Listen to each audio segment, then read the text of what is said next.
दोस्तों नमस्कार, मैं हूं राजकुमार सिंह। पहलगाम पर आतंकी हमला पहला मौका है जब विपक्ष किसी भी जवाबी कार्रवाई के लिए नरेंद्र मोदी सरकार के साथ खड़ा नजर आ रहा। उड़ी हमले के बाद, सर्जिकल स्ट्राइक और पुलवामा हमले के बाद एयर स्ट्राइक के सबूत मांगने वाले विपक्ष के रुख में यह बड़ा बदलाव है। इस बदलाव के वास्तविक कारणों की बाबत कोई दावा कर पाना आसान नहीं, लेकिन विश्व के सबसे बड़े लोकतंत्र की राजनीति के लिए यह निश्चय ही सकारात्मक संकेत है। संसदीय लोकतंत्र में सरकार बहुमत से बनती है, लेकिन सत्ता पक्ष और विपक्ष दोनों की भूमिकाएं महत्वपूर्ण रहती हैं। अपेक्षा की जाती है कि अपनी अपनी राजनीतिक विचारधारा पर अड़िग रहते हुए भी वे राष्ट्रहित और जनहित के मुद्दों पर सहमति के साथ आगे बढ़ेंगे, ताकि देश पिछड़ न जाए। संसद और राज्य विधानमंडलों की कार्रवाई सुचारू रूप से चलाने में सत्ता पक्ष की जिम्मेदारी ज्यादा मानी जाती है, लेकिन व्यवहारिक सच है कि एक हाथ से ताली कभी नहीं बजती। सदन तभी सुचारू चल सकता है जब सत्ता पक्ष और विपक्ष में संवाद और समन्वय रहे, वरना सदनों में हंगामा आम हो गया है। दलगत राजनीति से प्रेरित इस अवांछित टकराव के लिए किसी एक पक्ष को जिम्मेदार नहीं ठहराया जा सकता।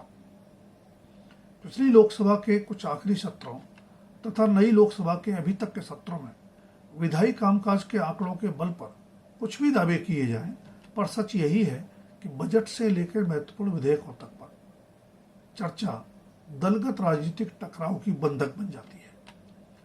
विपक्ष द्वारा हंगामा और सत्ता पक्ष की असहनशीलता किस हद तक बढ़ गई है, पिछली लोकसभा में संसद के दोनों सदनों से रिकॉर्ड संख्या में सदस्यों का निलंबन उसका एक प्रमाण है।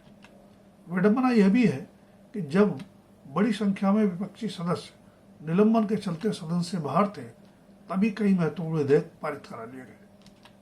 सत्ता पक्ष के सदस्यों ने भी सार्थक चर्चा के बजाय पार्टी लाइन पर समर्थन का आसान विकल्प चुना और गंभीर प्रभाव एवं परिणाम वाले विधेयक मिनटों में पारित हो गए। आनन फानन में विधेयक पारित कराने की कवायद में संसदीय समितियों की भूमिका भी घटती जा रही है। बेशक यह सब मोदी के शासनकाल का घटनाक्रम है, पर मनमोहन सिंह के प्रधानमंत्रित्व काल में भी सत्ता पक्ष और विपक्ष के रिश्तों तथा संसदीय विमर्श का स्तर आदर्श नहीं था। जरा अतीत के आंकड़े खंगालिए कि प्रतिभूति घोटाले आदि को लेकर नरसिंह राव और 2G एवं कोयला आवंटन जैसे घोटालों के आरोपों पर मनमोहन सिंह के प्रधानमंत्रित्व काल में संसदीय कार्यवाही का कितना समय हंगामे की भेंट चढ़ गया था। कह सकते हैं कि दलगत राजनीति के खेल में संसदीय कार्रवाई के महत्व और गरिमा की चिंता किसी को भी तो नहीं है, पर सत्ता पक्ष और विपक्ष के दिनों दिन बिगड़ते रिश्ते संसदीय लोकतंत्र और देश के हित में हरगिज नहीं। विडंबना यह है कि हमारे दल और उनके नेता यह समझने के लिए भी तैयार नहीं कि राजनीति में मतभेद स्वाभाविक है, लेकिन मनभेद के लिए कोई जगह नहीं होनी चाहिए। पिछले 10-11 साल में सत्ता पक्ष और विपक्ष के बीच मनभेद भी तेजी से राजनीतिक वैमनस्य में बदलते गए हैं। सत्ता पक्ष और विपक्ष द्वारा एक दूसरे के नेतृत्व पर किए जाने वाले तीखे व्यक्तिगत कटाक्ष इसी का प्रमाण है कि दरअसल राजनीतिक विरोध अब निजी कटुता में तब्दील हो गया है। यह अनायास नहीं हुआ। अतीत के पन्ने पलटेंगे तो पाएंगे कि शुरुआत नरेंद्र मोदी के गुजरात के मुख्यमंत्रित्व काल, खासकर गोधरा कांड के बाद हुए दंगों से हो गई थी। तब केंद्र में मनमोहन के नेतृत्व में कांग्रेस नीति यूपीए की सरकार थी। न सिर्फ मोदी और अमित शाह को दंगों के लिए दोषी बताते हुए उनके विरुद्ध कानूनी शिकंजा कसा गया, बल्कि मोदी को मौत का सौदागर तक कहा गया। किसी अन्य मुख्यमंत्री के लिए ऐसी आपत्तिजनक शब्दावली का इस्तेमाल याद नहीं पड़ता।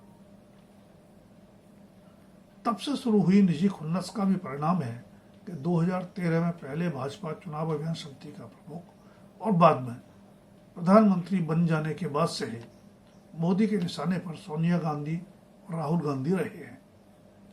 सोनिया को राजमाता कहकर कटाक्ष किया गया तो राहुल गांधी को शहजादा पुकारा गया। बाद में बीजेपी पप्पू कहकर भी राहुल गांधी का मजाक उड़ाने लगी। बेशक मामला एक तरफा नहीं रहा, राहुल गांधी भी कभी चौकीदार चोर है का नारा उछालते रहे तो कभी भगोड़े नीरव मोदी के हवाले से मोदी सरनेम पर ही आक्षेप करते हुए अपने विरुद्ध मानहानि मुकदमे आमंत्रित करते रहे। पिछले साल लोकसभा चुनाव में बीजेपी के 303 सीटों से 240 सीटों पर फिसल जाने के बाद तो राहुल के तेवर और भी तल्ख हो गए हैं।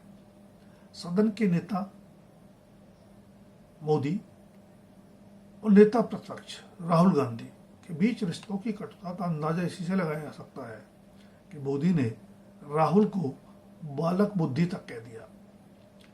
विपक्ष जीता तो पाकिस्तान में जश्न मनेगा जैसी टिप्पणियों से भी भारतीय लोकतंत्र का मान तो हरगिज नहीं बढ़ा।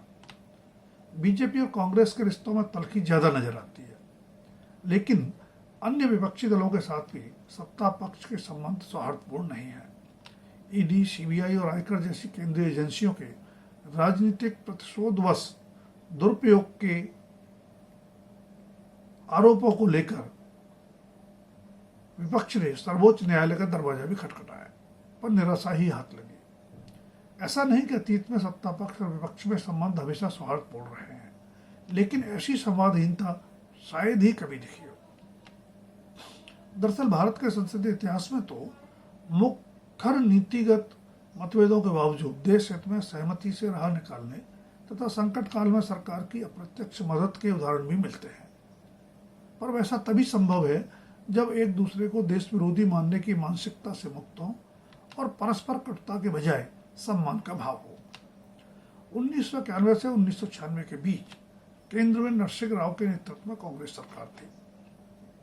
अलग अलग दलों के नेता होने के बावजूद तथा कई मुद्दों पर मुखर नीतिगत मतभेद होते हुए भी प्रधानमंत्री नरसिंह राव, पूर्व प्रधानमंत्री चंद्रशेखर और नेता प्रतिपक्ष अटल बिहारी वाजपेयी ने परस्पर सम्मान भाव वाले रिश्तों से संवाद और समन्वय की जो मिसाल पेश की वो दलगत राजनीति में मार्गदर्शक बन सकती है। पिछले एक दशक का राजनीतिक परिदृश्य उससे एकदम उलट नजर आता है। पाकिस्तान और चीन से जटिल रिश्तों से लेकर कोविड और ट्रंप के टैरिफ युद्ध तक हर मोर्चे की चुनौती के लिए विपक्ष सरकार को ही खलनायक बताता है, जबकि ऐसे मामलों में परस्पर विचार विमर्श से रणनीति बनाने की जरूरत है। मोदी के प्रधानमंत्री काल में लाए गए शायद ही किसी विधेयक का विपक्ष ने समर्थन किया हो। विपक्ष ने हर कानून को जन विरोधी बताया। सवाल उठता है क्या कोई भी विधेयक या उसके प्रावधान जनहित में नहीं थे?